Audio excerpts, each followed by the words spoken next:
Yo, what's going on? It's Terrell, Hall of Fame, D-Line, TBKC, and all that sweet, beautiful, wonderful shit. This one right here, a lot of y'all was asking about the OGs. I was just in the video talking about legacy. I'm gonna roll the window down. But, you know, it boils down to this, you know, the OGs of the game, you know, their legacy and what the OGs mean to this game. I'm gonna tell you the truth, a lot of people who've been around a long time get too much respect just for being around, you know. Just being real with y'all. I ain't gonna call out a bunch of names. I have in the past, so y'all know basically how I feel about some of these individuals, but the truth of the matter is that a lot of people, just because you've been around a long time don't mean you've been doing the right thing in the meantime. And a lot of these breeders, they you know, let's just be realistic. The reason that the game is screwed up right now is because of these so-called new age breeders, you know. These dudes ain't shit, you know. If it wasn't for people who go back in the day with us selling out the American Bully and going with all these weird dogs and this extreme stuff and all these unhealthy dogs and not holding true to form, the American Bully wouldn't be in the condition that it's in, you know.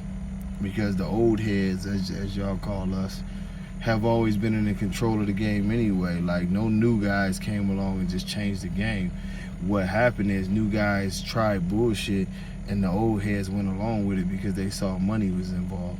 Yeah, I can get paid off of that. Yeah, I'll start breeding that too. Or I'll start, you know, somebody asked me something about, you know, a popular judge's yard and talked about how he flipped his whole yard to some dogs that years ago he wouldn't even put hands on. You would have, you know. It just goes to show you that, you know, the influence of what's popular and what's making money has really taken over the game more so than the push to have great dogs, you know. And you know, it's plenty of them. You're harder pressed nowadays to find the true old school American Bully people who actually care about the breed. You'll find a lot of guys who've hung around and sold whatever they can sell and did whatever they can do. But not many of them actually care about the breed and are going to push the breed forward. It's just that simple.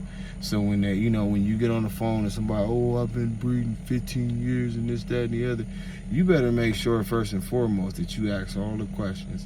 Don't back off of the questions at all. Like, why did your dogs change so much? How long are your dogs living now? And all those things, because those are very, very pertinent questions.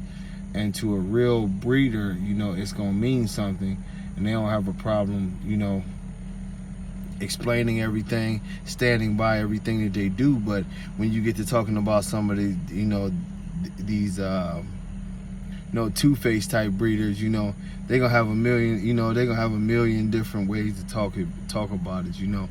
They'll start calling the other dogs the old dogs, you know. Them dogs I had 10 years ago, they was the old dog. This is the new shit, you know, when dogs ain't supposed to even be changing, you know. Not no 10-year span, the whole breed just changed. And the worst part is that they know the new stuff that they trying to sell people ain't shit, you know. This is how the game really got screwed up. It wasn't no new guy who owned, you know, the ABKC and allowed everything to happen in the ABKC. Those are a bunch of old heads, you know. A lot of these guys who, you know, who have registries, start registries, guys who have these long-term programs, and they can tell you all the stories about back in the day and everything, but they still turn around and they breed an exotic to a bully and call it something else now. This is why, you know, when you get to talking about them OGs, man, you have to just go ahead and pump your brakes and look at them, because as I've said, you know, previously, and I'm gonna say it over again, the OGs is the ones who fucked the game up. They the ones who didn't keep it real. They the ones who allowed all these new guys to really tear our game down, and they sold out. You go start looking up your favorite old school breeder, and you tell me what they trying to build now.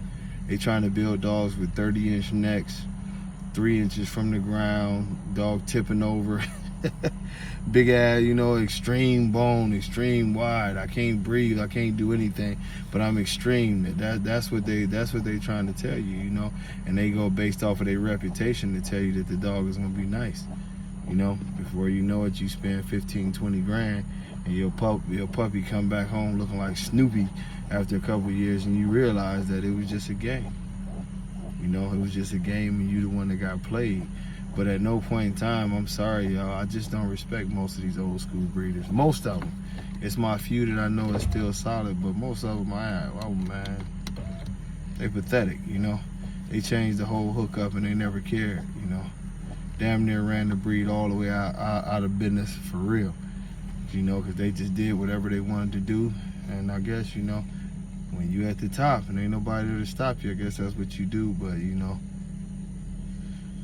the true American bully took a big hit by the people who claim to love it the most, I'll tell you that much, without a doubt. But, you know, like I say, man, y'all don't waste your time listening to them damn, you know, crazy ass fake OGs. It just trips me out, man.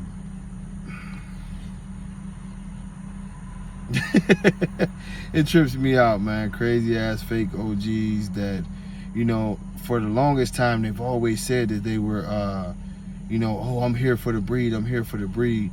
How are you here for the breed when you promote Merles? How are you here for the breed when we never hear you say anything about health? We never hear you promote make a better dog, a healthy dog. We never hear you do that, but you here for the breed, huh? The shit's just really, really crazy, man. And I'm suffering right now, y'all, by the way. I done took this medicine, and man, I'm high as two kites, man. I'm just over here zooted. But yeah, I take some pain medicine. I got some damn nerve down. It's always something, man. I don't know. I'm like, damn, I hope the rest of my old age ain't like this. But yeah, I got did something to my hand, man. Feel a lot better, but this shit here that they gave me is, oh my goodness. It's like crack or something. Got me feeling good and bad at the same damn time. But, you know, sticking to the subject, you know, man, you know, y'all just have to really, you know, stick to your morals and your values and understand what guys is really about. Don't give them credit because they've been here a long time, you know, because if you notice that they switched up their whole hookup and they still doing things the wrong way right now, what matter if they was around 20, 30 years ago? They just another one of these fools who try to capitalize off saying I've been around a long time and never did much of nothing, you know? But I was there. I did, yeah, I was always there. I'm a true OG. Get the fuck out of here, you know? But man, you know, it is what it is, man. These two wasn't really so much about dogs, but it is, like I said, it is what it is. You know, you got a lot of fraudulent ass fake breeders who ain't never made nothing, you know. We have to do better, y'all. We have to do better. Until next time, much love. Peace.